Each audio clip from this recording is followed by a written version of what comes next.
BTB listeners, thank you so much for checking out today's episode. Listen, if this episode inspires you, do me a favor and take 5 seconds to shoot me a like and subscribe to the podcast. There are several more exciting guests that are in the pipeline, and I just can't thank you enough for your continued support, and let's keep paying the mission forward. Episode 33 of the BTB Project. Today's guest comes from Grand Junction, Colorado, where him and his brother were considered one of the greatest brother tandems in tennis, both in the state of Colorado and nationally. He was a U.S. Junior National Team member and was part of the Junior Davis Cup team in 2003. His greatest junior accomplishment came when he won the Triple Crown of ITFs, which was the Orange Bowl, the Eddie Herr, and the Prince Cup. He was the number 1 ranked junior tennis player in boys 14s in the country and ended his junior career ranked top 5 nationally, where he took 5th place at national clay courts. He was a 5-star blue chip recruit, and after a tremendous junior tennis career, he would go and join his brother at Boise State, where he was named 2009 WAC Player of the Year. He earned all WAC first team honors for both doubles and singles 7 times. He led the Broncos to 3 WAC championships and went to the NCAA Sweet 16. He was ranked as high as 17 in singles and 11 in doubles in the ITAs. After an unprecedented success in college, he went on to become a coach, and now he is the head men's tennis coach at Arizona. Clancy Shields, welcome to the BTB Project. Don't be afraid of the dark. Be careful with stars. Not every light is gonna guide you, baby. Welcome to the BTB Project, designed to empower listeners to identify their why and to live their best lives no matter the circumstances. My name is Coleman Gerhardt, a former athlete and motivational coach. I've had the opportunity to inspire thousands through my story and help accomplish what they are built to be. You'll be encouraged by each and every episode, and let's get into it. Yeah, when I blow up, I'ma soar high like Peter Pan. In real life, be living out my dreams. If I'm waking up, it's in a foreign land. Well, it's becoming full circle on the BTB Project, having yet again another Grand Junction, Colorado tennis legend joining the podcast. I am incredibly grateful and excited to have a conversation with the great Clancy Shields. Welcome. Thanks for having me on. Humbly, I wouldn't say great. I would say just a Colorado kid, man, who following his dream and his passion, man. And so thanks for having me on. No, absolutely. And, kind of starting with this idea of dream and passion, I know that it was almost, I don't know if fluke is the right word, Clancy, but for you to be in the seat that you're in Tucson, Arizona, as the head tennis coach of the Arizona Wildcats, I would love for you to kind of give us a rundown of how this year has been. And, before we hopped on the podcast, you said you're kind of in the recruiting stages now, but why would you, shed some light to the listeners on what a day in the life is like for Clancy Shields the summer after the season? Sure. Well, yeah, I just finished my 7th year here at Arizona, which is crazy because, it feels like yesterday that they hired me. I think the cool thing when I look back on it, I think we were 160 in the country. We hadn't won a Pac-12 match in, 4 or 5 years. And, you fast forward 7 years and now we've spent 4 years in a row in the top 20 in the country. We've won back-to-back regular season Pac-12 titles.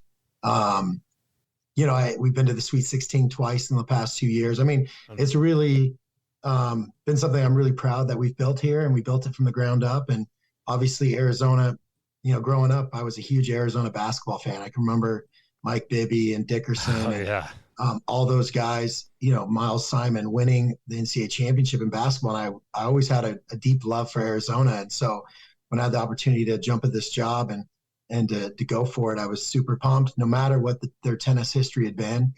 And, now I think our program is one of the elite brands in the country. And, it still tickles me when a good blue chip player will call me and say, hey, I want to come to Arizona and, 5-6 years ago, that just wasn't happening. And so I think it's a really cool spot. We love it. Tucson's a great city. It's a great community. I mean, they hold hundreds of, they have tons of different tournaments here. I remember, probably even for you, one of my first national tournaments was at the El Conquistador here in Tucson. Yeah. They had the old Copper Bowl tournament. And, if you won the event, you got those old Kachina dolls, if I'm saying that right. And they're awesome. So yes. it's a good spot, man. And honestly, I'm sure everyone says this, but I never look at this as a job. It's like, I wake up, I'm excited to get here. People talk about recruiting. All recruiting is just talking to people about your product. And I love our product here. I think we have an awesome product. So it's so easy to sell and to tell people about it. And the weather's great. We're in a great conference. We're a top 20 team. We've got a great group of guys. It's a great culture. So recruiting to me is just really going out and selling the best product that I genuinely think we have one of the best products in the country. So I think it is an easy sell and a fun thing to wake up and do. Yeah, 100%. And, one thing that's really neat to make this conversation full circle is my uncle was a U of A graduate. He was part of the men's tennis team back in the day, and he was also a Colorado guy, went to Wheat Ridge High School. Had his state battles against a gentleman by the name of Larry Loeb, if that name rings a bell. Yeah.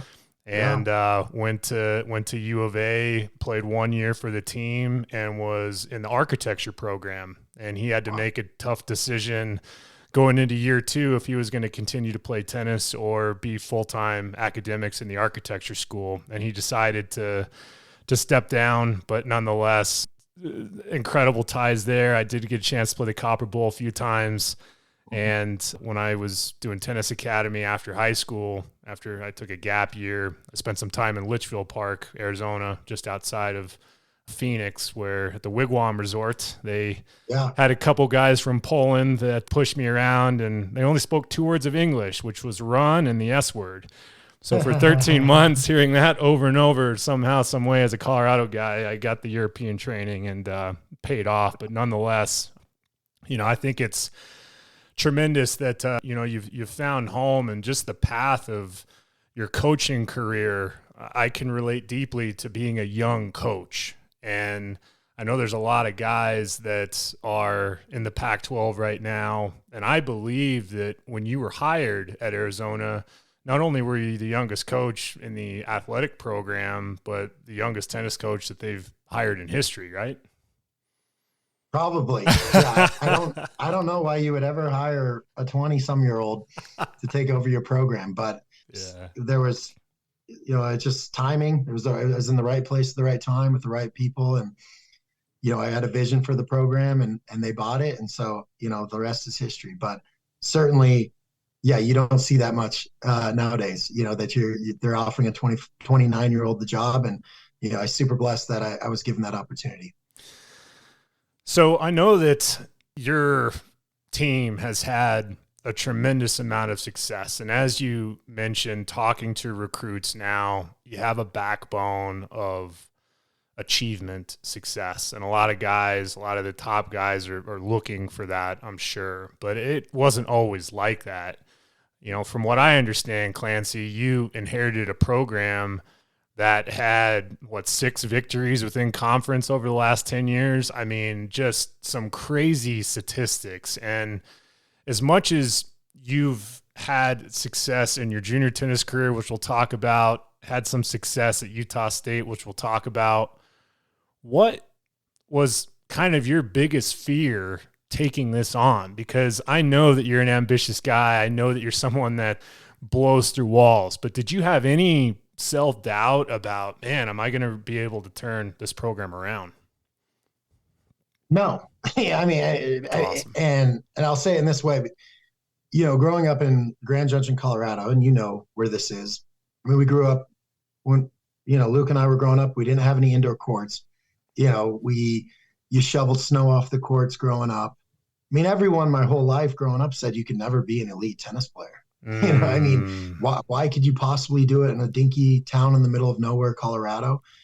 That was kind of the start of building our belief system of, man, you can do anything you set your mind to if you're willing to work hard and put in the effort. And And then when I saw the resources that we had here at Arizona and what we had, there was no doubt in my mind that this place could be a winner. And I think that just goes back to that of my childhood, of being around those people who really always said that there's no way you and your brother can do anything from this place, Intermountain, from Colorado.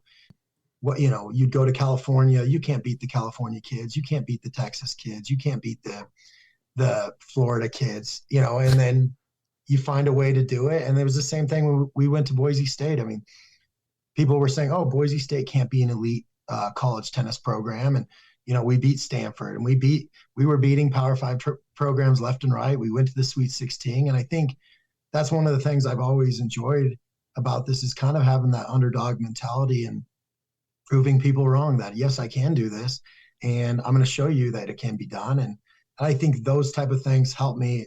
And even from my time at Utah State, I mean, it wasn't a great program when we picked that place up, but I think, we went from the bottom of the conference to winning the regular season. And, I think that's the most fun part of this job, is building belief in players when there wasn't belief before.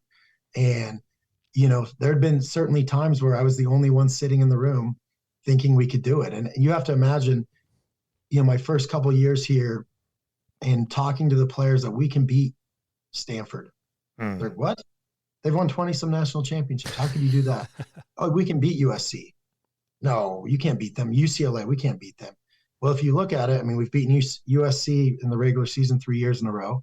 We've beaten UCLA. We've beaten Stanford. We've beaten all those teams. And I think that was the biggest part of it, was getting everybody to believe that you could do it.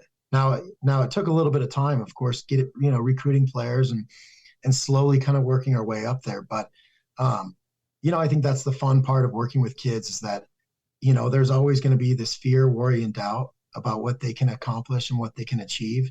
And man, it's really cool to see you break through that barrier, and then for them to achieve it and be like, man, you were right. We could do this thing. And we're still trying to break through those barriers. I mean, we want to win a national championship here. Yeah. Talk about a huge barrier, but the more and more we do it, the more we believe that we can do it. I mean, heck, we went into Ohio State this year in the Sweet 16. Yep. 700-800 fans screaming against us, the refs against us, everyone against us. And I'm looking up and down the line. We're up a break on 2 of the matches in the third set to go to the Elite Eight against a team that's probably like 202 in the last 20 years at home. And we're right there. And I just really believe that our team believed that they could do it. And certainly, for any player out there, that's where you start. You got to first start with your belief system and confidence of that I can do whatever I set my mind to. And we've been a living example of it here. So I want to say a statement based off of kind of where things have sat at Arizona with you, and I want to hear from you more of the process and how the belief system was built, because I understand that each situation you go into and each young man that you're mentoring or coaching that's part of your team, like everyone needs to be fed differently. The belief system can be the same, but how you communicate it, it's almost an art form to how you're doing it individually and how you're doing it to a team. But the statement is from the time you took over the Arizona program, you're bringing it back into the national spotlight, 3 consecutive NCAA tournament appearances since 2019. The team wins their first ever Pac-12 regular season championship, finishing 17 in the ITA rankings, an overall ranking of 21-7 in your 2022 season, and also what you've done this past year. But it's like, Clancy, I am so enamored by the underdog story and the impossible is nothing mentality. That's what makes me tick. But when you're talking about belief system, what are you bringing to the table that allow your guys to be all in? Well, I mean, first we're offering, and I think everybody's looking for this deep down, we're offering a family, because everybody deep down wants to be a part of something bigger than themselves. Yeah. And so that is the first thing that we're offering you in our program. And I promise you, it's not like that in a lot of places, because, how do you even define what a family is? I mean, there's 7 of us in our family. I know what it's like to have siblings and to really care about somebody other than yourself, more than yourself. If you want to genuinely know what it's like to care about someone else more than yourself, be a part of that family. I mean, I can tell you my siblings meant everything to me. And I think as you know what that looks like, and as a family, you just get thrown through certain things in life that really bring you guys together. I think you try to bring that to your team. Yeah. And, when it comes to the team stuff, what brings a team close together? And maybe this is not a great thing to say nowadays, but the greatest team builder is physical fitness. Yeah. And you putting guys into where they have to meet a certain standard and they have to do it together and they earn respect. And I think that was the first thing that we did at Utah State. And here is we put such a difficult fitness test in place. And the kids would get the fitness test in the summer. And then you would say, okay, you have 2 months to work on it. And then let's see what you do on your own. I think the kids look at that and like, holy crap, like, I better start getting to work. And you start finding out your leaders on the team and the guys who are internally motivated. And because the first day that you run the fitness test, you'll know if you've done the work or not. And then you'll learn, the team will start learning, hey, I can count on this person, or I can't count on this person, or this kid's tough. When it comes down to it, he's really, really tough. And I think the early days of both those programs, those fitness tests made our program, because the kids really had to dig deep and push past, what they even thought was possible. And I think, as you start getting, winning and being more successful, I think at times you almost go further and further away from the culture. But certainly I would attribute a lot of the success to all those programs to the first year where those guys had to go through just an absolute nightmare of hard work, if I would just put it plainly. And, right. And I remember my first year here at Arizona, we took them to the Air Force Base and we put them through like a boot camp. And it was like almost impossible getting 9 international kids to stay on on a base.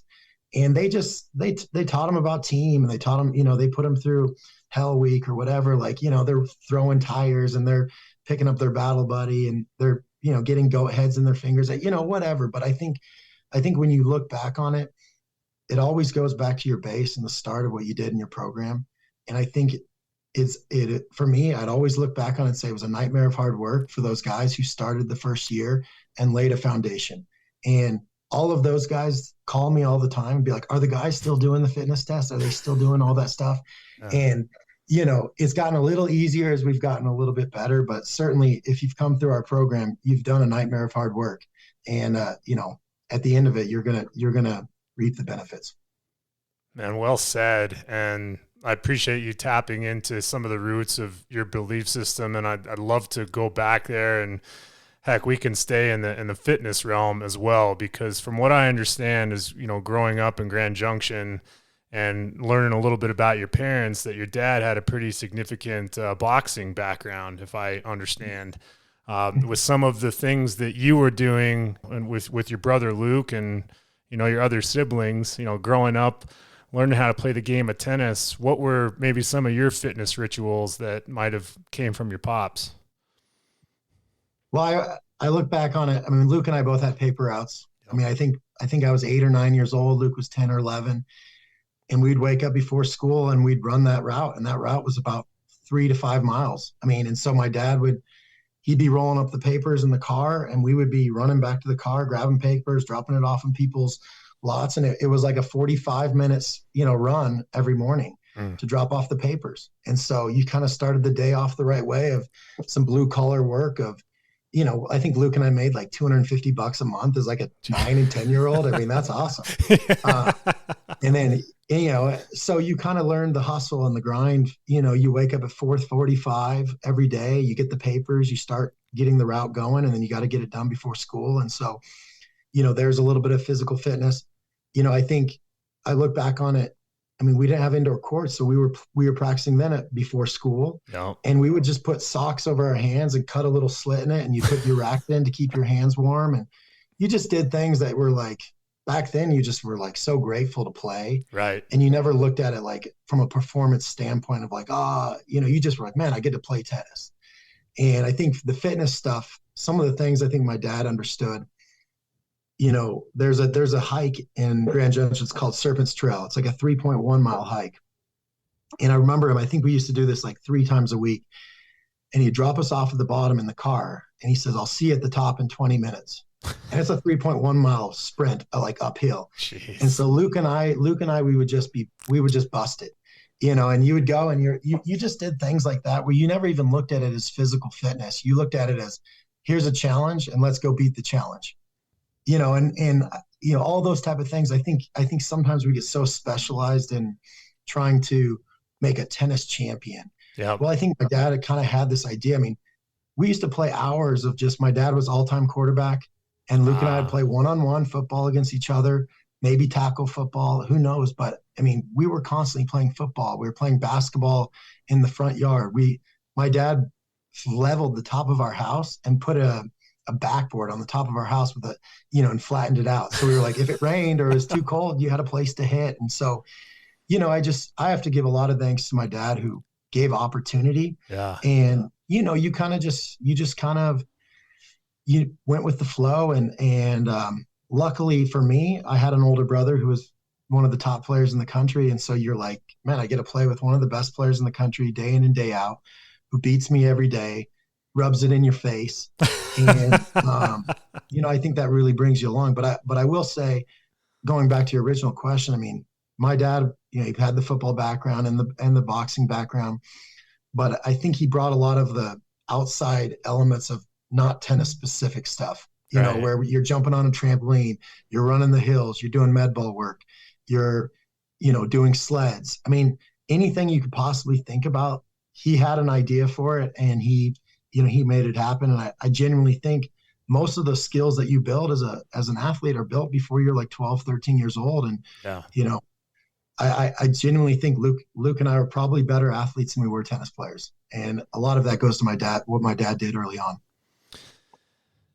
Yeah. I mean, full parallel. I have an older brother myself who's 4 years older than me. And he reminded me often growing up, as I shared with your brother on the podcast a little while back, that he was the better athlete, basketball, baseball, whatever sport it was, he'd always get me. And then my freshman year at Ponderosa High School, he was a senior. I ended up walking on and beating him for the last spot on the varsity tennis team. And my brother was so mad after that, man. And it sparked this, as you talked about, tough love from Luke, tough love from my brother, Ryan. My brother is still a high school soccer coach, and he's instilled a lot of necessary foundational things that I had to learn the hard way, the hard, loving way, in order for me to be the tennis player that I was and the coach that I am. And you've said some really compelling things, Clancy, about your belief system and how the foundation was laid. And I'm just curious, when you have an athlete now that's doing your fitness test or is, struggling to try to make it through, or thinks that they're not good enough, or, whatever it may be, when you think back to hitting tennis balls in Grand Junction with cut socks on your hands and doing paper routes and running the 3.1 up the hill, I just get a sense from you, man, that there's not a lot of excuses or things that you're going to hear from people today where you're going to be like, there's a way to overcome anything. Can you speak to that? Yeah, I think that's the beauty of this job. And I tell the kids this: your ultimate goal at the end of your time here is to have earned our respect. I mean, it's the highest form of you did a good job. And, you leave the program and, you can walk up to the kid and be like, dude, I respect the work that you did here for 4 years. And there's probably, I can name only a handful of kids that have done that. And it's not an easy thing to do, but the kids that really get it and figure it out, I mean, those are the kids. I've had guys playing on a broken foot. I've had guys who've gone through things that, for today's standard are just, they were unheard of, and we've had guys who've gotten injured and they're sitting down while our team's practicing, and they're sitting on a chair feeding them balls for 3 months. You know, I've seen it all. And I think that's what's really defined our program, is that everybody here is not just looking out for themselves and what they're trying to do. They're trying to earn each other's respect. Yeah. And ultimately, you trying to earn your coach's respect, you know. And I think is what we try to get that message across to them is, hey guys, like, I know things have changed since we were kids. You know, it's not, you know, the way my dad used to settle, you know, disputes or conflicts with Luke and I, we'd put the boxing gloves on and we'd go in the backyard and until someone was bloodied up, and then it's done. Yeah. But it is, you know, here we're trying to work with kids on a more, you know, intimate level, and it is a little bit of a different thing. But I will say, I think the most important thing, if these kids know that you care about them, I mean, genuinely, you know, like not just like, oh, I care about you. If they genuinely know that you care about them, then they'll probably do damn near anything for you, right? You know, to get you to, you know, to go towards what you want to do. And I think that's probably the thing that we try to get across early on is, hey, number one, we really care about you. And it doesn't mean that we're going to coddle you. It doesn't mean we're going to baby you. Yep. We're not going to wear baby gloves around you. We're going to talk to you like a young man that you are. And we're going to tell you the things that you probably don't want to hear, but I promise you it's coming from a place of love, and, you know, that I have your back. But it's also one of these things where we have a high standard here and you got to meet it. And it's just it's really simple. It's just like, here's the standard.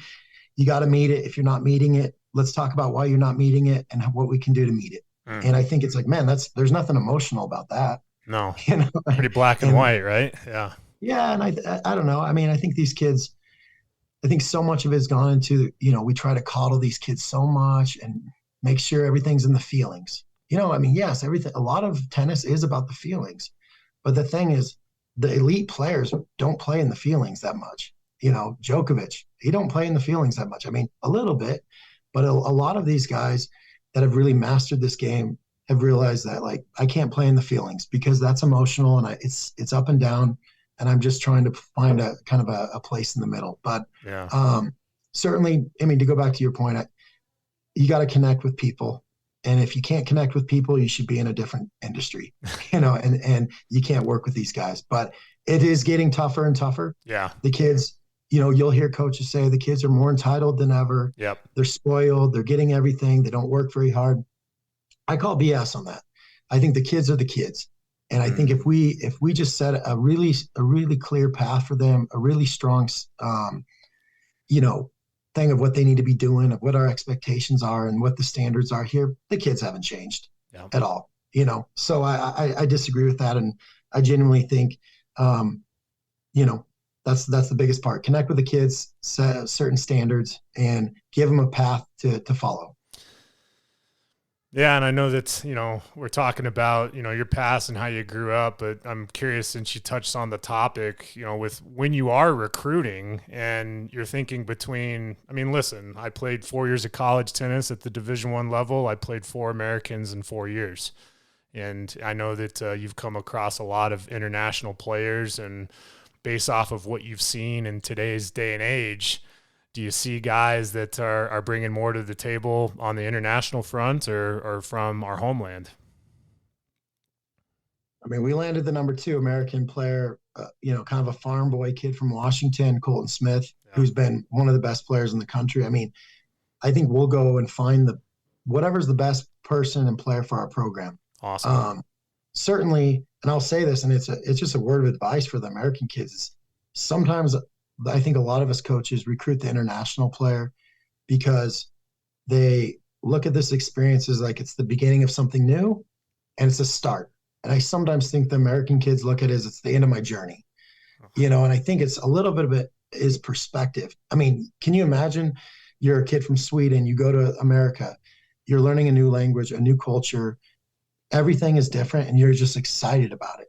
You know, it is something that's like, it's just, you feel the newness and the freshness to it. And I would definitely say I've experienced that. But at the end of the day, I mean, when we were at Boise State, all 6 of our guys in the starting lineup were Americans. We took a lot of pride in the fact that, yes, we're all American kids. And you get that, you know Yeah. what that means. As an American, you grew up watching college football and college basketball, and you know what the meaning of college sports is. Yes. So I do think the American kid understands that more than say maybe the international kid. But you know, I think sometimes the American kids do feel like this is maybe a little easier than they think it's going to be. And I'm telling you, if at a high level program, this is 4 hours a day. You have no time for anything.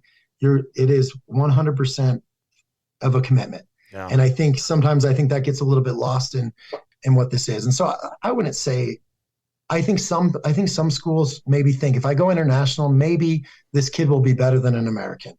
And a lot of times they probably haven't seen him play. They've seen a video and they just think, based on this kid's ranking, we think this kid will be better. Well, I think a lot of the international kids really struggle the first year or two because they've been playing on clay. Yep. Mostly. They struggle with assimilating to the culture. It is a really tough thing. So I think there's a lot of opportunity for American kids to jump in there. We had a kid, Connor Olson. He was a 4-star. I think he was like 200 tennis recruiting when we first started talking to him, 3 or 4-star. And he just was so persistent in the recruiting process and was always calling me and always messaging me. And I was like, man, I really like this kid. And would we probably recruit him based on his ranking? No. But once you started getting to know the kid, and then he came out on his own on an unofficial. I met his dad.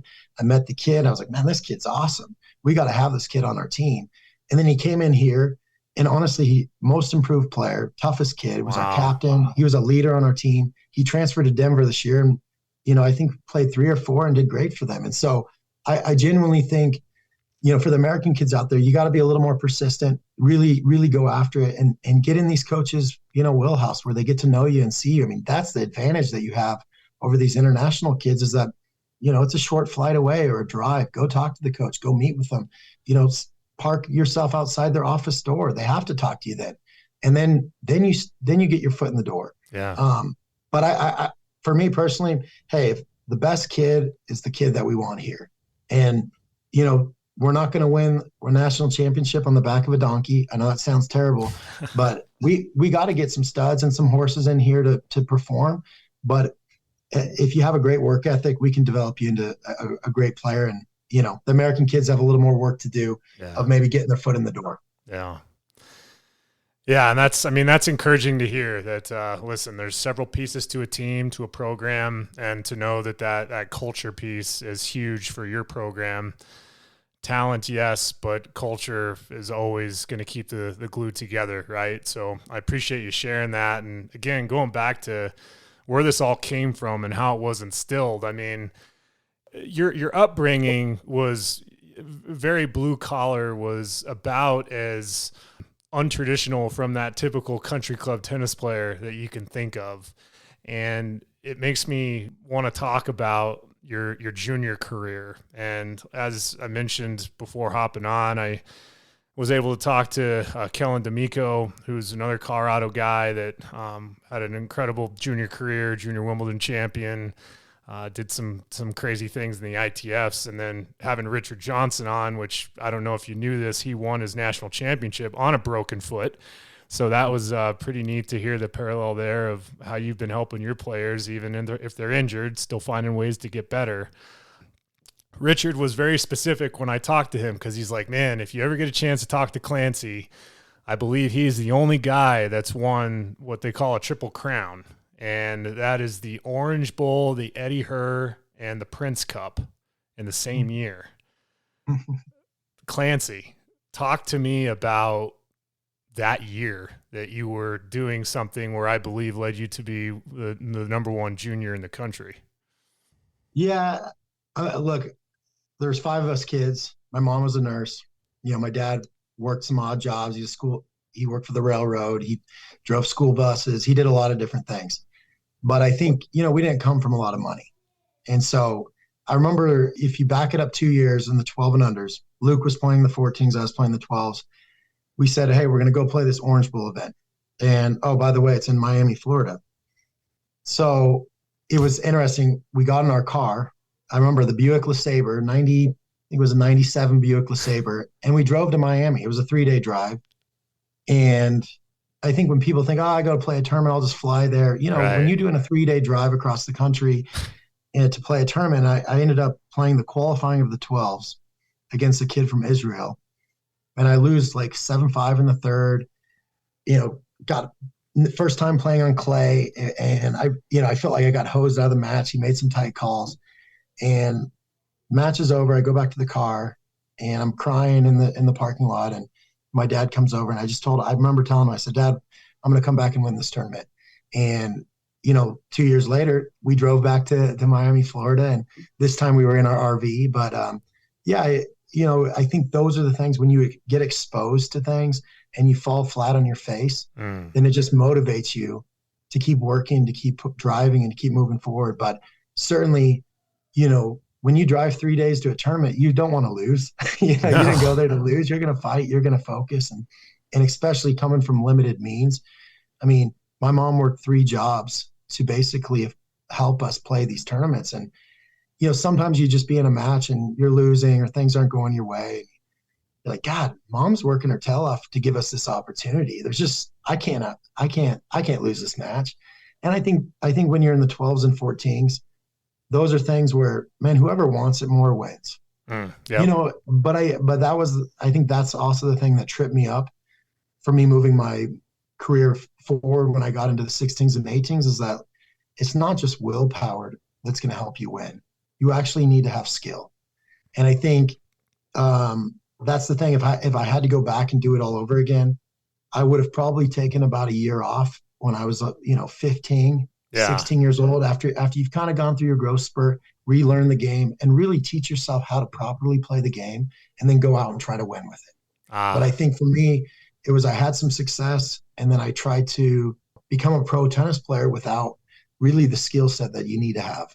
And, I think that's the advice for anybody. You need to first learn how to play the game when you're like 9, 10 years old. Then you need to go out and compete and moonball and do the things that you need to do. And then when you go through your growth spurt, you need to take a little bit of time off and learn how to replay tennis again. How do I play? I just grew a foot or two. I'm bigger, I'm stronger. How do I relearn the game and do it properly? And then give yourself a chance to go out and play again. Yeah. And I genuinely think that's the process of any kid's development is you almost have to relearn the game twice. And I kind of missed out on that a little bit, but certainly going back to it, I think the main thing, the reason why Luke and I had so much success early on in the juniors, it's like, we just did things that other people didn't do. We drove to tournaments. I slept in a cargo van with my dad for the last year before I went to school. Yeah. We stayed in an RV. I mean, we knew we didn't have money. You didn't have these opportunities like other kids maybe had. And so you try to do the most of it when you get them. And I will just always be so thankful for my parents because it is so hard to financially sacrifice and do what they did. And they always gave us opportunities, and that's all you can do as a parent, right? If you're a parent, I'm just going to give you the opportunity. And I want to make sure that I give you the opportunities that you earn and no more, no less. And if you do that, then, kids will earn other opportunities. And people always ask me, how did you do this tennis thing? Well, it started in our local community. We won the Taco Bell tournament. Right. And then you were like, well, what's next? Well, you go to Denver and then you play like the Sweetheart or what? Yeah. And then we would win that. And what's next? Well, you go to Vegas maybe. Yep. And then if you win that, maybe you go to California, maybe you go to Florida. If you win those tournaments like Kellen did, then you go to the Wimbledon and you win that, so certainly I just feel like Luke and I did our thing.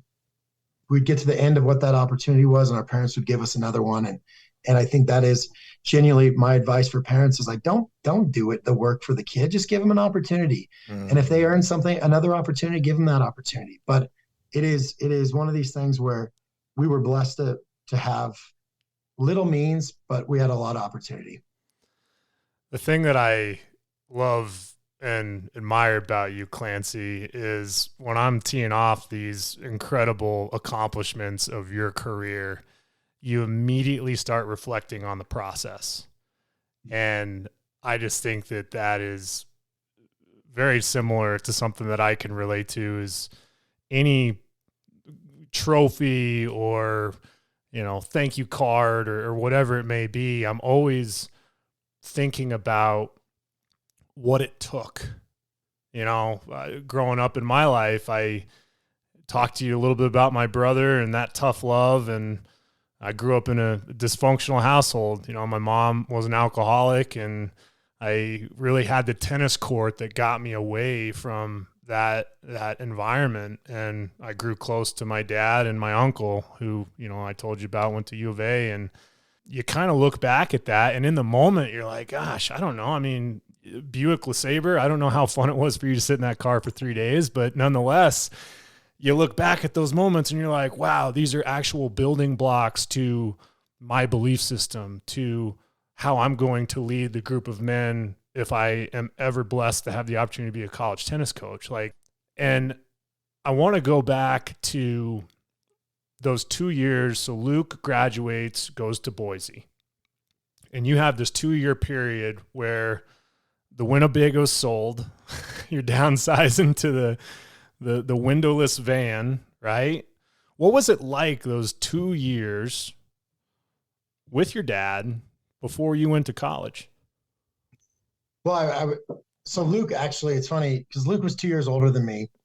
And I remember, you know, Luke wanted to go to school, and I was 16 at the time. And I told Luke, I said, Luke, hey, dude, if you go to college, man, I'm going to have nobody to hit with. I'm going to lose my best friend. Yeah. Like, I'm going to have nothing. Would you mind taking a gap year?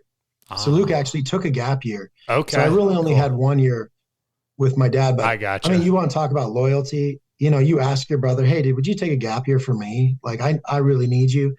Of course. And that kind of circled back to when I ended up committing to Boise State.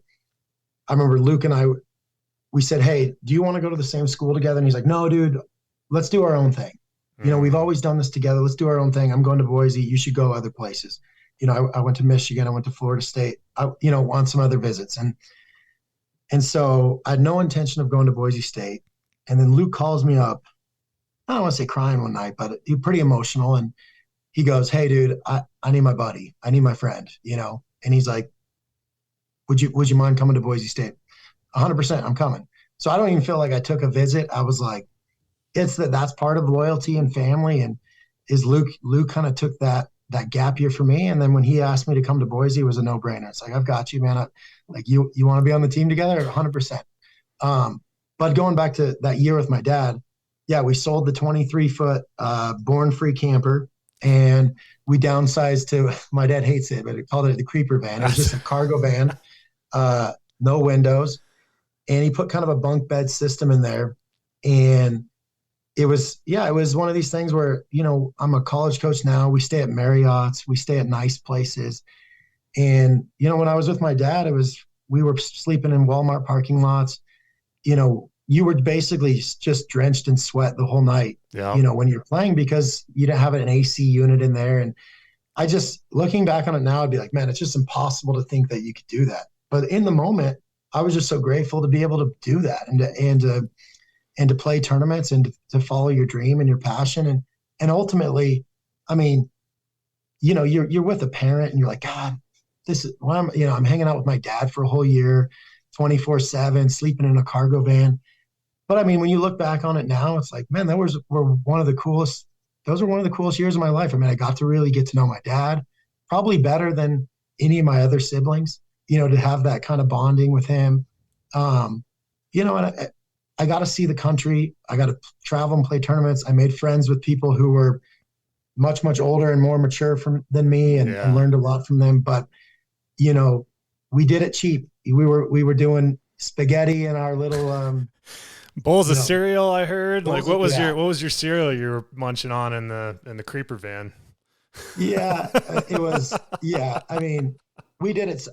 I don't know how we did it the way we did it, but certainly I never felt like we did it. I wasn't lucky to have that opportunity, but I will say, man, to be able to do that with your dad and to do that with your family and to have that experience, I mean, I wouldn't trade that for the world.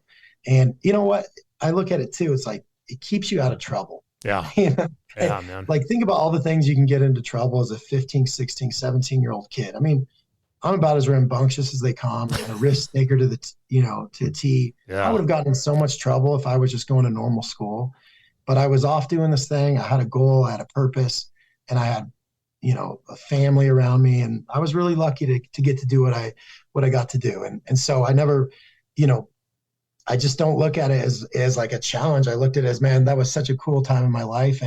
And thank you for giving me the opportunity, no matter if it was you know, sleeping in a van. I mean, we were showering. I just think playing those futures, we were showering in the clubs, you were showering at the ocean. You just did whatever buddies you had who had a hotel room. Hey, do you mind if I get a shower in your hotel room? Whatever.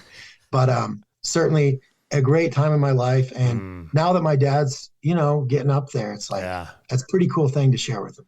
Yeah, and it was cool to hear from Luke that your parents have relocated to Boise. So I know that they're close by to him, and what an incredible story with the relationship with your dad, because I got to ask Luke about the relationship with mom, and I know that she was a nurse, and when COVID hit, Luke was going through some tough times with the Fresno program, and she was a tremendous influence on him with some Bible verses and just helping kind of push him to self-reflect and find ways to encourage. And I know that she's probably been the same to you. So to hear the opposite perspective of dad, and I know dad was a lot to Luke as well, was really awesome. And, ultimately, as you said, Luke takes that gap year, Luke goes to Boise, and then you eventually follow. I know that you had a tremendous career at Boise, won a lot of matches. I know your brother got the best of you just by a few and still holds the record there, but nonetheless, I made the mistake, Clancy, of asking Luke if he remembers his last tennis match at Boise. And he brought up a doubles match that I believe was played with you as his partner, and said that outcome was kind of interesting. Would you love to share your side of the story? And it might have something to do with boxing. Yeah, look, Coach Patton always used to say, Luke and I are fire and ice, and probably why we didn't play doubles together for 3 of the 4 years while I was at Boise. But yeah, his last match was the NCAA tournament, and we'd had a good round. We beat a good team from Georgia, and then we played the eventual champions from USC, who ended up winning it. But yeah, I think there was, Luke, maybe something about a call. I don't know, and then it got them all fired up. But yeah, my side of that story is, Luke, I was in the individual singles, and I had to play a 3-hour match before I had to play doubles later. So he had to carry me a little bit. But honestly, playing doubles with Luke and going to the NCAA tournament together, it's really special. It's to be on the team with your brothers is awesome. And it's always been something. It was our dream to play, doubles together. It was our dream to play college tennis together. Well, ultimately, and then it was our dream to maybe coach a college team together one day. So everything's kind of been a together thing with him and I. And there's no bigger fan than me of what he's doing. Yeah. And it was interesting to hear from his perspective. There was a match that he played moments before that doubles match, I believe, where he had a tough singles loss, and he was all up in arms about it, pretty emotional. And my understanding is you gave him some of the tough love back that he might have given you throughout the years as the little brother. Do you remember what you said to him in that moment, and what did that mean to you to be an encouragement for your brother? I think there are a lot of those moments as a sibling. Yeah. But when I look at what Luke and I have accomplished, one of the prouder moments I would talk about, and, it's interesting in any siblings' lives, like you kind of, at some points you go off on your own direction, and then ultimately you come back, and then you go off in your own direction and you come back. And I remember Luke and I, it was maybe a couple years into Boise. We weren't as close as we'd been. And then all of a sudden we're studying, in the library or down in the, the study area of the apartment, the dorms, at like 3 a.m. at night. And then we started chatting, and, Luke and I, we both really didn't do a whole lot of schooling, in high school, because we were doing tennis full time. And so we were down there, and I think we both kind of gained this appreciation for the fact that, hey, we didn't really do high school and much of middle school. And then we're at a university, and we're going to graduate with honors, and we're actually doing well in something that no one thought we would do well at. We always thought we'd do well in tennis, but I think when I go back to more of those moments, it's like that was actually something that brought Luke and I kind of closer in college, was that, we took a lot of pride in being the best in everything that we could do. And we're both sitting there pulling all-nighters. And because we just didn't have that background of having the educational component, and then when we got into school, we would just refuse to be less than our very best. And so there was those moments of us always pulling all-nighters in those, in the library, in the study hall, I think was something that I really appreciated because it was something that we shared away from the tennis court and something that we weren't so good at. And so maybe that'd be more of my story, is that, when you find yourself in the trenches with somebody that you care a lot about and you're doing something maybe you're not so good at and you're finding success, I think that was something we were both very proud of. But I'm equally as proud as what I was able to do and Luke was able to do in the classroom as I was on the tennis court, because the homeschooling program that we did, I don't know if it really prepared you for the college rigors. Yeah, I get it. And I've talked to a couple guys that have been on similar path with, either online or kind of, supplemental type of high school life when you're trying to pursue a tennis career. And it's challenging. And I even see it in my own son. He's not a tennis player. He's a cross country and track guy. And, he's at Valor Christian, which has a pretty substantial academic rigor, and just watching him try to balance that, it's kind of surreal being like, well, I used to be the student athlete, but watching what he's doing is insane. But nonetheless, the last piece with you and your brother, I was always intrigued to see when you guys became head coaches and then got to compete against each other. And I know that it happened a few times at Utah State, and it happened recently at Arizona. Luke, I think, got the best of you back in the day when he was at Fresno and got you a couple times in the Mountain West tournament. But I'd love to fast forward to what just happened recently where, Luke was excited to, be back at Boise and run that tennis program and getting his guys ready for battle, and draws the 14 seed, which happens to be Arizona. And he wasn't too happy about the draw, but nonetheless, Clancy Shields is the one coach in Arizona. And I just would love for you to speak about the times that you and your brother have gotten to coach against one another, and how was it this last time around? Yeah, well, I think part of us both being in the same industry, I mean, we probably talk to each other 3 times a day, Nice. So we support each other a lot in this. And I probably know his team as well as anybody, and he knows my team as well as anybody, because you go through this and, you have a lot in common. You're talking about issues with your team. How do I develop these players? This guy's struggling with this. What do you think I should do? And so pretty much every time we've played each other, I know he knows our team really well, and I know his team pretty well. And so it always can make it kind of interesting, because then the scouting report's already out there. They know where these guys really struggle. And, you kind of tell them a little bit about their players' most, biggest weaknesses and so forth. So, playing each other, I guess early on, it was kind of when he was at Fresno State and I was at Utah State, I mean, there was a little more parity in terms of resources. Yeah. And so, I felt like, man, it was a 50-50 ball game, and it was a really, maybe who's going to outcoach the other person. And then, I think I got him the first time, and then he beat me the second time. And after I lost the second time, I said, screw it. Anytime I play him, the gloves are off. I want to beat him. And it's not even that. I just, there's no sympathy, it's like, oh, it's my brother. No, it's like, hey, he's in your way. And then this year, I mean, we had a really good team. Yeah. And they had an incredible season. And I will tell you this, I thought their team came in and gave us their best shot and pushed us for a little bit. But certainly if Luke had the same resources maybe that we had, I mean, dude, he's one of the best coaches in the country, and he'd be kicking my butt left and right. And so I'm fortunate that I'm at Arizona and have a little bit of an edge there. But Sure. I'll tell you what he's doing at Boise, the recruits he has coming in, the culture he's building. I mean, to go from, to win the conference in his first year there, I mean, that's a big deal and big accomplishment. And I mean, he's if I had a kid, right? I mean, this is how I always gauge it. People ask me, if you had a kid, where would you send your player to play? And I would always send him to Luke, whether he was my brother or not, because Wow.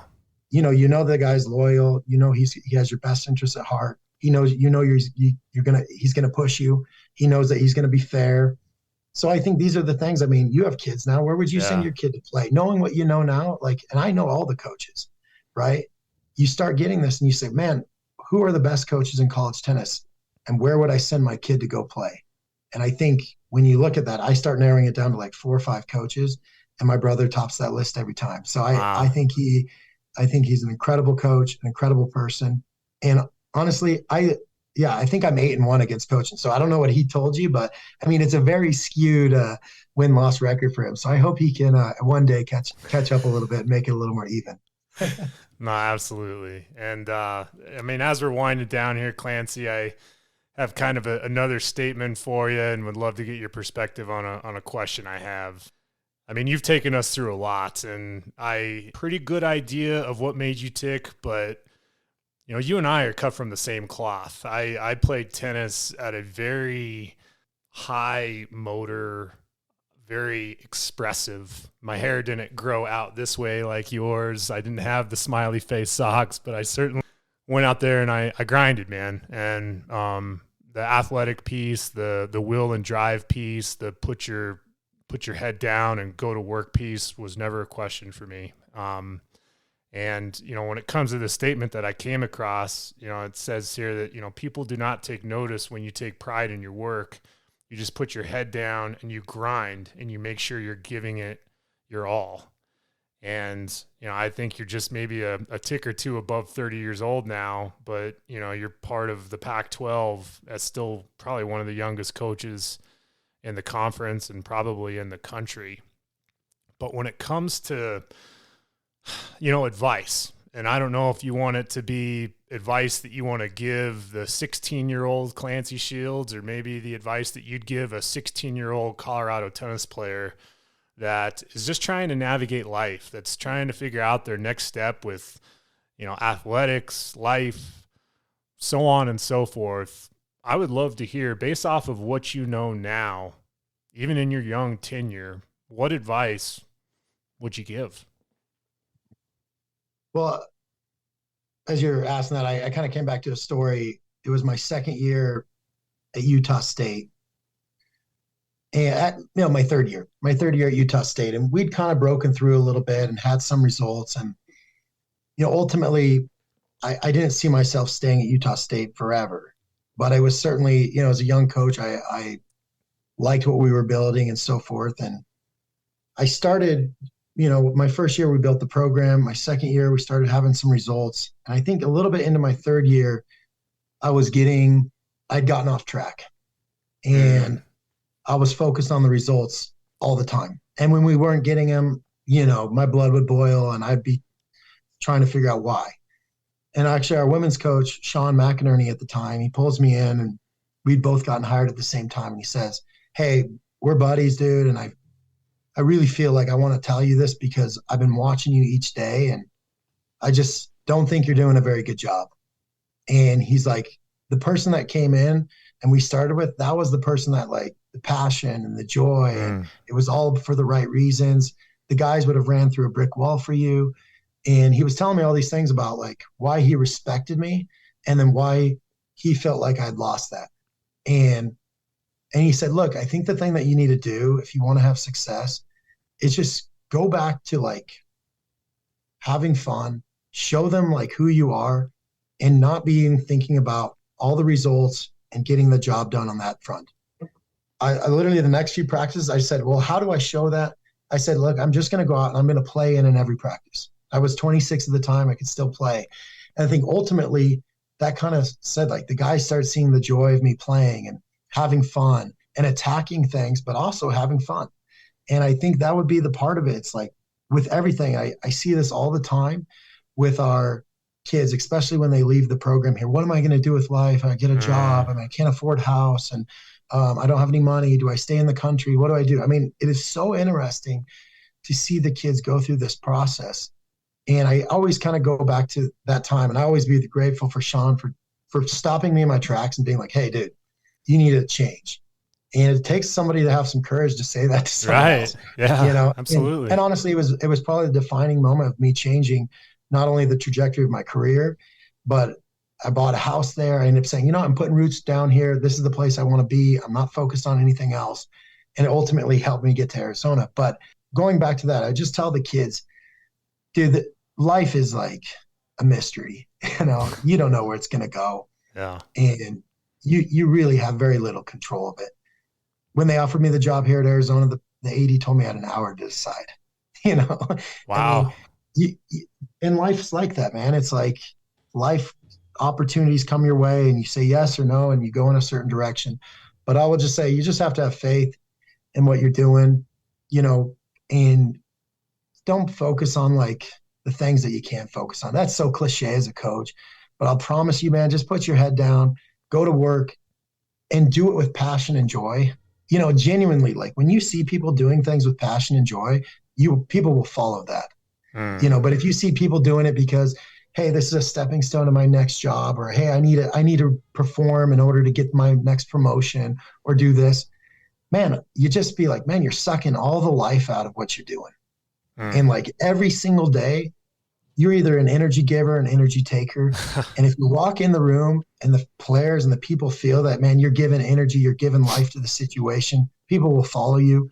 They'll see the passion and the joy that you live your life with, and they're going to live their life with passion and joy. And so that would be the only, I don't know if it's advice, man, but I would just say everybody thinks that, hey, man, I can get this job, and if I get that Power 5 job, then I've made it. And it's like, man, that is not the ultimate thing. The ultimate thing, and I dream about this day, is one day I hope I'm coaching a D3 program, a D2 program, and I'm just doing 100% what I'm passionate about, and I don't even care about the prestige of like the Pac-12 or winning and losing. It's just, are we doing our very best? Are we working our tails off? Are we living the mission of what we want to do? I mean, that's my dream job. And it's crazy as it sounds, you get in this like this world of like everything's about performance and people judge you, and your ego gets in the mix of like, I'm a good coach because of our ranking. Dude, some of the best years I've had here were the years that our ranking stunk, because I knew that we maxed out what we could do. And I think that's genuinely it. It's so, in a lot of ways, it ain't sexy to hear. It's not like, but I tell you what, put your head down, go to work, show up with passion and joy. And once you find that you don't have passion and joy in what you're doing, go on to something else. Yeah. I tell our team this all the time.